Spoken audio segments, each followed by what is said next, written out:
예, 여러분 안녕하십니까. 1959일 되는 미국 대사관 지킴이 시민들의 행동입니다. 지난주 강북 80주년 행사를 마쳤습니다. 그런데 그 행사가 반쪽짜리 행사였어요. 정부 공식 행사에서도 여야 정치인들이 서로 적을 보다시피 했고, 그 공간에서 안철수 전 의원은 공식 행사장에서 피켓팅을 했습니다. 밤에 있었던 이재명 국민 임명식은 많은 국민들도 참석도 하지 않았을 뿐만 아니고, 그 공간 역시 반쪽의 국민들만 참석을 했습니다.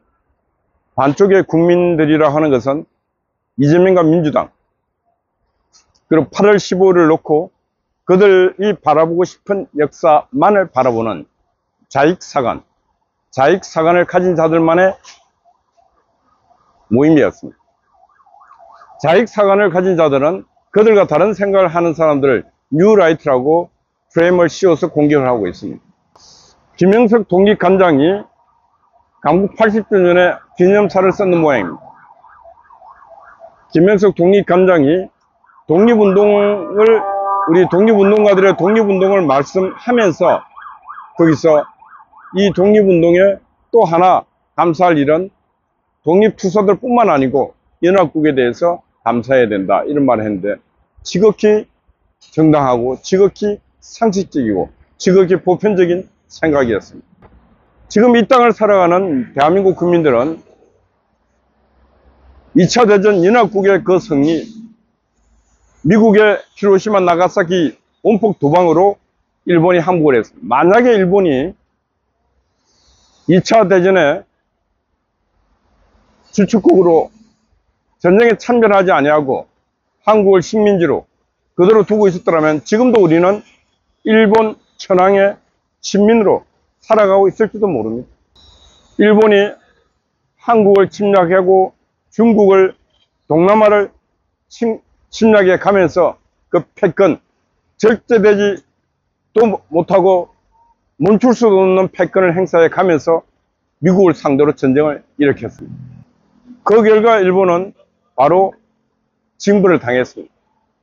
히로시마 나가사키에 원자폭탄이 떨어져서 두 개 도시가 박살나면서 일본은 바로 항복을 했습니다. 지금도 히로시마 가면은 그 원폭 박물관 가면은 원자폭탄 맞았던 그 흔적이 그대로 살아있습니다. 1980년 8월 15일 우리가 해방이 되었습니다. 해방이라고도 하고 광복이라고 합니다. 빛강자 다시 복. 우리의 힘으로, 완벽한 우리의 힘으로 나라를, 주권을 찾았습니까? 아니지 않습니까?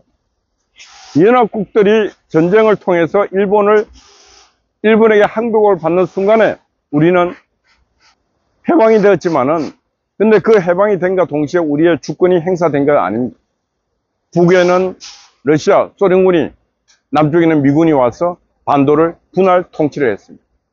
왜? 우리는 통치할 수 있는 힘이 없었기 때문입니다.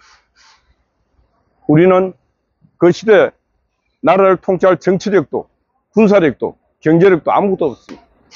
그 한반도에 살던 국민들의 의식 수준도 어떤 의식으로 그 1945년 8월 15일 어떤 의식으로 살아야 될지 그것도 몰랐어요. 그리고 3년의 세월이 흐르고 난 뒤 대한민국이라는 나라를, 대한민국 정치인들, 그 중에 이승만을 중심으로 한 정치인들이 나라를 세워서 대한민국이라고 하는 나라를 전 세계에 공표를 하고 1948년 8월 15일 날 바로 저 뒤에 있는 중앙청에서 대한민국 정부 수립, 건국, 나라를 세웠습니다. 그리고 유엔의 승인을 받았습니다. 1948년 8월 15일 자정을 통해서 대한민국은 전 세계 국가로 인정받는 그런 일이 있습니다. 이게 바로 대한민국 정부 수립, 대한민국 건국의 팩트입니다. 나라 수립의 팩트입니다. 그런데 자익들은 100년 전에 1919년 상해 인정해서 대한민국을 건국했니 말도 안 되는 개소리를 하고 있습니다. 그게 바로 자익사상이고 분열주의 사상입니다.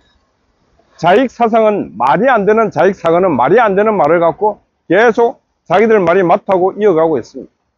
그리고 자기들 말과 다른 말이 있으면 그냥 뉴라이트 사상이라고 그냥 프레임에 씌워서 가두고 비난하고 비판하고 있는 것이 참으로 못난 놈들입니다.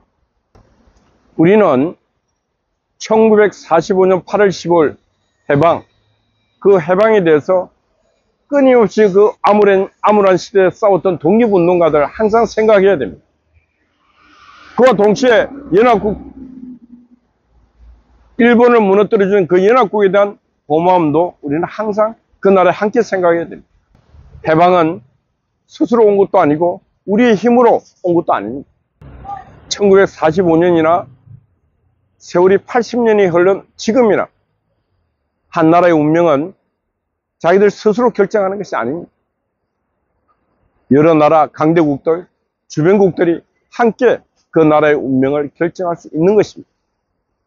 그래서 그 나라의 운명을 스스로 결정하려면 강해져야 됩니다. 정치도 강해져야 되고 경제도, 사회도, 문화도, 모든 군사도 모든 부분에서의 역량이 강해질 때 자기 나라의 운명은 자기 스스로 결정하는 것입니다. 지금 대한민국을 볼 때 대한민국은 1948년 8월 15일 대한민국을 건국한 이래로 가장 취약한 아주 위험한 지경에 놓여 있다고 말할 수 있습니다. 이게 뭔 말이냐? 바로 정치가 가장 취약합니다. 대한민국 지금 여의도는 정치가 없습니다. 정치가 실종됐어. 정치가 실종되고 한쪽 말만 있습니다. 한쪽. 정청래라고 하는 민주당 당수, 독재자. 저거 왜 다른 사람은 인간해야 돼? 인간해야 사람은 악수를 안 하겠다는 거예요. 이게 바로 지금 현재 한국 정치를 말해주고 있는 딱 단면이라고 볼 수 있습니다. 정치는 반대파도 있습니다. 보기 싫어 서로 대화해야 되고 끊임없이 소통해야 되는 게 정치입니다. 박정희 대통령 시절에 그 치열했던 냉전 시대, 그때도 박정희 대통령은 유락, 중앙정보부장을 북한을 보내서 김일성과 소통을 하게 했습니다. 그게 바로 정치인 것입니다. 정치 끝도 안 되는 인간들이 정치한다고 여의도를 장악하고 있으니까 국민 세금만 어마어마하게 낭비하고 있고 갈등은 더욱더 커지고 있고 국가의 앞날은 더욱더 어두워져 가고 있습니다. 이게 바로 지금 대한민국이 처한 위기이고 이 위기는 바로 정치가 만든 위기이고 이 위기를 풀 수 있는 유일한 방법은 지금 절대 권력을 가진 이재명 대통령 스스로가 이래 가다가는 내 임기 5년 동안 설령 다 채운다 할지라도 대한민국은 정치 위기로부터 시작해서 경제 위기, 사회 위기, 모든 위기로 끝내 이재명 정부에서 대한민국 최악의 위기가 왔다는 오명을 쓸 수 있다는 것입니다. 그래서 이재명 대통령 본인 스스로가 결단을 내려야 됩니다. 정치를 복원하고 대화, 소통, 다름을 인정하는 야당이 있음을 인정하고 지금 특검해서 광란에 정치하고 있는 걸 중단시키고 정치의 상식이 또 이 사회의 상식이 통하는 그런 사회를 만들어야 된다. 그리고 이 사회는 공동의 생각이 다른 자와 함께 공동의 가치를 추구하는 그런 세상을 만들어야 된다. 이런 생각을 할 때 이 나라가 발전이 있는 것이지. 그들이 꿈꾸는 자익 사관, 그들이 꿈꾸는 공산사회주의, 그런 세상은 이 세상과 맞지 않습니다. 오늘 뉴스를 보니까 또 조만간에 9월 달에 추가로 10만 원씩 주겠다 그러는데 안 됩니다.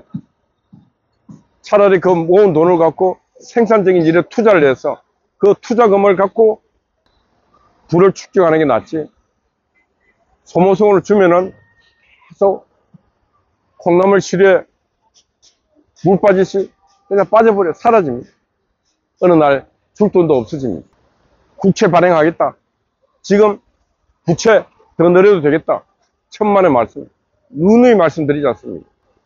다른 나라는 부채가 100%, 200% 되더라도 갖고 있는 자원이라든가 여러 가지 많기 때문에 가능하지만 한국은 아무것도 없기 때문에, 두 번째 정치적으로 불안정하기 때문에 한국에 돈을 빌려주고 한국을 부채가 늘어감에도 불구하고 신용도를 지켜줄 만한 그런 나라 없다는 것을 알기 바랍니다. 그래서 제가 또 말씀드립니다. 자익사관을 버리라. 자익사관을. 자익사관을 버려야 대한민국이 정상국가가 되는 것입니다. 자익사관이라는 것은 바로 독단사관입니다. 독단사관. 자신들의 생각만 옳다고 하는 게 바로 자익사관이고, 그 자익사관이 꿈꾸는 나라는 바로 공산사회주의입니다. 그렇기 때문에 안 된다는 것입니다. 이재명 정부와 그 측근들이 자익사관으로 똘똘 뭉쳐 있으면은 희망이 없다는 말씀입니다. 예. 광복 80주년. 자익사관으로 물든 대한민국. 예. 오늘 제목입니다. 광복 80주년. 자익사관에 물든 대한민국. 뭔가 듣고 반성하는 그런 계기가 되기를 바랍니다. 어젯밤 최형군이 또 수고했습니다. 아침 일찍 송화제 변함없이 수고하고 있습니다. 우리 미경님, 각신이 아몬스파이 파워 여러분들 파이팅입니다. 감사합니다.